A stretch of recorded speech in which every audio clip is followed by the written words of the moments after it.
A paz do Senhor Jesus esteja sobre a tua vida, a tua família. Amém? Eu sou o pastor Ricardo José, servo do Senhor Jesus, para glorificar o nome daquele que vive e reina para todo sempre. Quero convidar você a participar do nosso grupo de oração e intercessão do WhatsApp. O link está na descrição. E também eu peço que você deixe o seu joia, deixe o seu like aí para impulsionar este vídeo, para que a plataforma possa estar enviando para outras pessoas. Peço também que você compartilhe com seus amigos e seus familiares, para que eles também recebam a palavra de Deus, a ministração, para que eles sejam edificados na presença do Senhor. E peço também, se você ainda não for inscrito em nosso canal, se inscreva e também que você ative o sino da notificação para quando nós enviarmos o vídeo, você ser notificado e participar junto conosco das bênçãos do Senhor. Também quero convidar você, todos os dias às 6h45 nós temos a oração da manhã falando com Deus. Vamos todos juntos estar lendo a palavra e orando, declarando as suas promessas sobre a nossa vida, a sua vida, a vida de seus familiares. Amém? Contemplando a Cristo, 19º dia. A fé correta produz o comportamento correto. As pessoas estão acostumadas a pensar no cristianismo como uma religião, mas o cristianismo não é uma religião. Cristianismo é crer corretamente. Quando cremos corretamente, obviamente teremos um comportamento correto, como resultado de crer corretamente.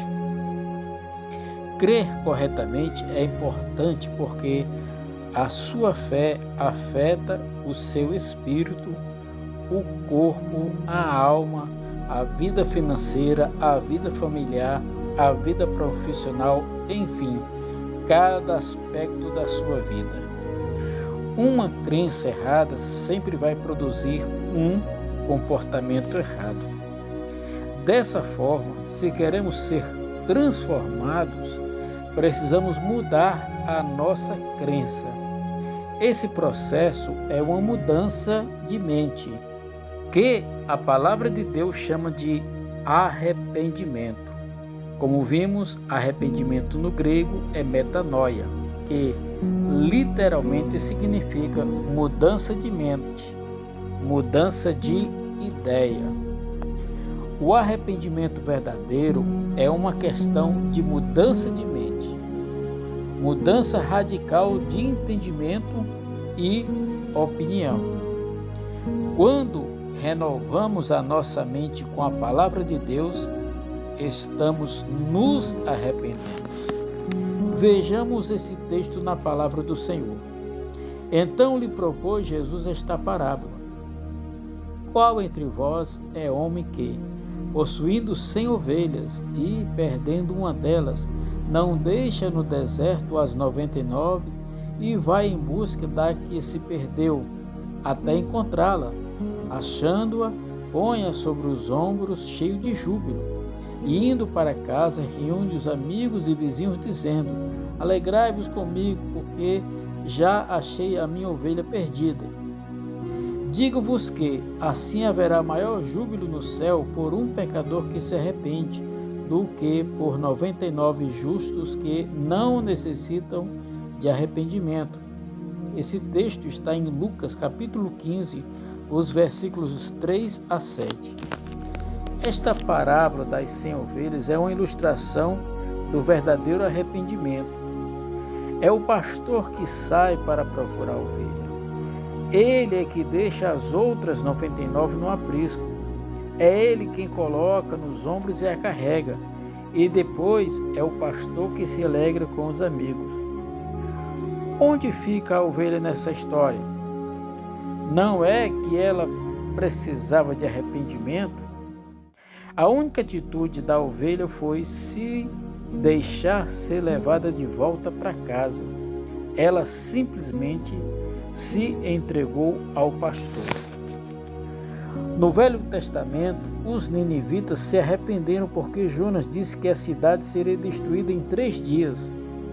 No Novo Testamento, porém, é a bondade de Deus que nos conduz ao arrependimento.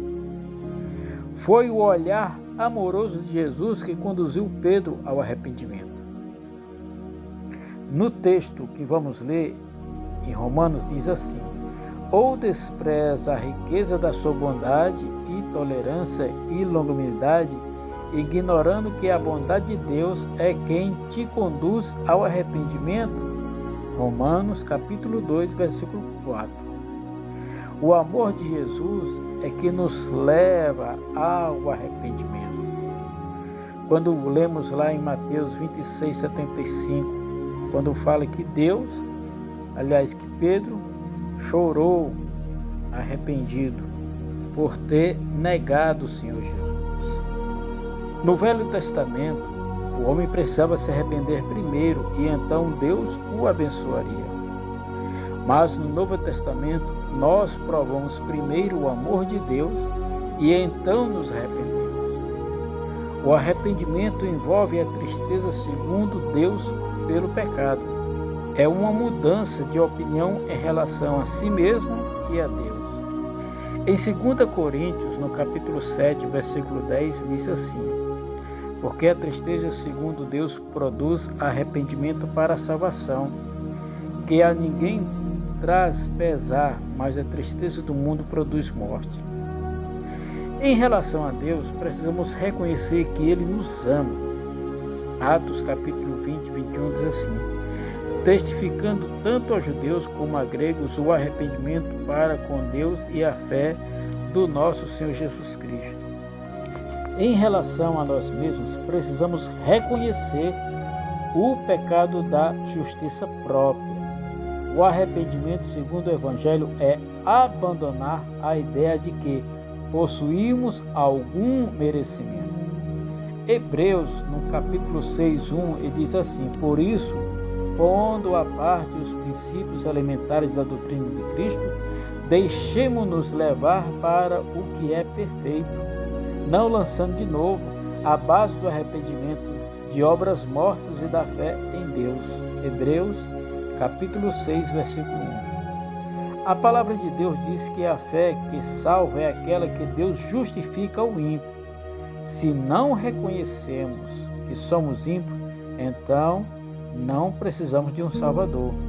Romanos 4:5 diz: mas ao que não trabalha, porém crê naquele que justifica o ímpio, a sua fé lhe é atribuída como justiça. Olha só, a sua fé lhe é atribuída como justiça. Pedro cometeu o mesmo pecado de traição de Judas, mas ele permitiu ser amado pelo Senhor. Muitos querem fazer justiça punindo a si mesmo pelos seus próprios pecados. Quando fazemos isso, estamos simplesmente andando pela própria justiça. A mãe de todos os pecados é a justiça própria. A primeira menção de figueira na palavra de Deus é quando Adão e Eva tomaram das suas folhas e fizeram roupa para si. Gênesis capítulo 3:7 nos fala isso. E Romanos capítulo 5:19 diz assim: porque, como pela desobediência de um só homem muitos se tornaram pecadores, assim também, por meio da obediência de um só, muitos se tornaram justos. Romanos 5, versículo 19. Nós nos tornamos pecadores por causa do pecado de um único homem. Você não é pecador por causa dos seus próprios pecados, ainda que certamente os tenha. Mas você é pecador porque herdou a natureza de Adão. E isso pode soar injusto para você, uma vez que não nos parece razoável ser condenados pelo pecado de um homem. Você se tornou justo por causa da obediência de Cristo. Do mesmo modo que você herdou o pecado de Adão, agora você herda a justiça de Cristo. O que o primeiro Adão fez foi tão poderoso que você não pode desfazer pelas suas próprias obras. Entenda que as suas obras boas não podiam mudar o seu estado de pecador.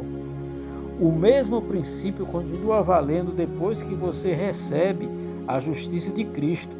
Uma vez que recebe a justiça, já não é mais pecador. Ainda está sujeito ao pecado e ainda pode pecar, mas não é mais pecador. O pecado não pode mais mudar a sua posição de justo. O poder do pecado não é maior do que o poder da justiça de Cristo que nos foi dada. Não julgue a sua posição pelo seu comportamento, mas sempre julgue o seu comportamento baseado na sua posição de justificado pelo Senhor Jesus. Isso não é um tipo de licença para pecar. Em primeiro lugar, porque a força do pecado não é graça, e sim lei. O pecado não tem mais domínio sobre aqueles que estão debaixo da graça, como está escrito em Romanos capítulo 6, versículo 14. Porque o pecado não terá domínio sobre vós, pois não estáis debaixo da lei, e sim da graça. Muitos ficam todo o tempo se analisando para ver se acham alguma justiça neles mesmos, mas ao fazerem isso, caem na arapuca da introspecção. O diabo procura nos levar a ficar ocupado com nós mesmos, olhando-nos e nos analisando o tempo todo. O resultado disso é sentimento de culpa, depressão, desânimo, incredulidade. Quanto mais olhamos para Cristo e nos esquecemos de nós mesmos, mais somos cheios de vida e também somos transformados de glória em glória. O diabo sempre nos dirá: olhe para você, você não obedeceu o suficiente. Como pode crer em Deus para receber cura? Como pode crer em Deus para prosperidade? Você desobedeceu. Você já não é mais justo diante de Deus. Em 2 Coríntios, no capítulo 10, versículo 4 e 5, fala assim: porque as armas da nossa milícia não são carnais, e sim poderosas em Deus, para destruir fortalezas, anulando os sofismas e a toda altivez que se levanta contra o conhecimento de Deus, e levando cativo todo pensamento à obediência de Cristo. 2 Coríntios nos fala isso, capítulo 10, versículo 4 e 5. Não é que nós trazemos o nosso pensamento para obedecer a Cristo, é trazer todo o pensamento à obediência de Cristo, porque Ele obedeceu. Eu fui feito justo pela fé. Agora toda fortaleza maligna é quebrada por causa da obediência de Cristo. O diabo é acusador. Ele diz que você não obedeceu o suficiente e quando você desobedece, ele condena. 1 João, capítulo 4, versículo 17, ele diz assim: nisto é em nós aperfeiçoado o amor, para que, no dia do juízo, mantenhamos confiante, pois, segundo ele é, também nós somos nesse mundo. O Senhor Jesus é o nosso sumo sacerdote. E o que ele está fazendo agora? A palavra nos fala que ele se assentou à destra da majestade nas alturas. Ele se assentou porque a sua obra está completa. Ele está assentado como sumo sacerdote por causa de nós. Lemos isso em Hebreus capítulo 1, versículo 3. Deus sempre trabalha com representantes. Hebreus capítulo 5, versículo 1 diz assim: porque todo sumo sacerdote, sendo tomado dentre os homens, é constituído nas coisas concernentes a Deus, a favor dos homens, para oferecer tanto dons como sacrifício pelos pecados. Quando Davi venceu Golias, a sua vitória foi a vitória de todo Israel. O mesmo princípio se aplica ao sacerdote. Ele representa todo o povo diante de Deus. No dia da expiação, o sumo sacerdote entrava no Santo dos Santos do templo para fazer expiação dos pecados da nação. Se o sacerdote entrasse no Santo dos Santos e caísse morto ali, ele seria arrastado para fora de toda a nação saberia que Deus os havia rejeitado. Entretanto, o que acontecia naquele tempo é que os bons sumos sacerdotes envelheciam e morriam, e por causa disso que a segurança do Velho Testamento não era permanente. Agora, porém, nós temos um sumo sacerdote que vive para sempre. João diz que, como ele é, nós somos neste mundo. Se ele é aceito por Deus, nós também somos aceitos. Se ele é justo, nós também somos justos. Se ele é saudável, nós também somos neste mundo. Se ele é próspero, nós também somos. Se ele está debaixo do favor de Deus, nós também estamos. No Velho Testamento, o sumo sacerdote precisava usar uma roupa especial e uma mitra na cabeça.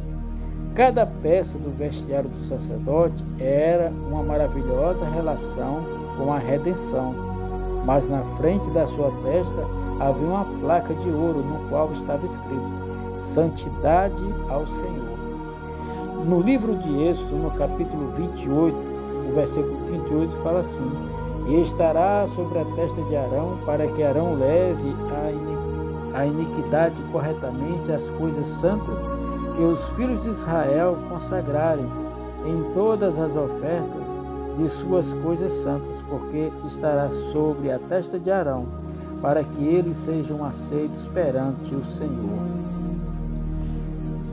Muitos não sabem, mas mesmo nos momentos de adoração, existe iniquidade em nossa ministração. Contudo, não precisamos parar a adoração preocupados, pois o nosso sumo sacerdote, Cristo, traz na sua mente a santidade do Senhor para que nós sejamos aceitos diante de Deus. O padrão não era: se os seus pensamentos forem santos, então você será aceito. Em vez disso, Deus diz que, uma vez que os pensamentos do sumo sacerdote sejam santos, nós seremos aceitos. Temos um sumo sacerdote que se compadece de nós e intercede por nós, o nosso Senhor Jesus. O sumo sacerdote precisa ser alguém que se identifica com seu povo. Essa é a razão por que Cristo se fez homem, para ser o nosso sumo sacerdote. Ele nos compreende e nos ama porque se fez como nós. Apocalipse 7,17 diz assim: Pois o Cordeiro que se encontra no meio do trono os apacentará e os guiará para as fontes de águas vivas, e Deus lhe enxugará os olhos toda a lágrima. Quem nos apresenta não é o grande pastor, mas o Cordeiro. Ele se fez Cordeiro para que pudesse se compadecer de nós e interceder por nós diante do Pai. É claro que ele é o supremo pastor, mas ele só é o supremo porque também é o Cordeiro. Amém? A nossa fé, ela tem que ser correta. Temos que acreditar na palavra de Deus, para que assim o nosso comportamento passe a ser de acordo com o nosso sumo sacerdote, Jesus Cristo, o Senhor dos Senhores. Meus queridos, se você ficou até aqui, eu peço que você deixe o seu like e que você compartilhe este vídeo. É importante você deixar o like, porque vai ajudar o algoritmo desse canal ou da plataforma do YouTube a estar enviando este conteúdo para outras pessoas. Amém? Por isso, compartilha, deixa o seu joia. Se você ainda não for inscrito, se inscreva em nosso canal. Vamos nos ajudar. Todos os dias, às 6h45, nós temos a oração da manhã falando com Deus. Você é convidado. Por isso, ative o sino. Quando nós enviarmos o vídeo, você será notificado e participará conosco desta oração e desta leitura da palavra. Amém? Fica na paz, que Deus te abençoe.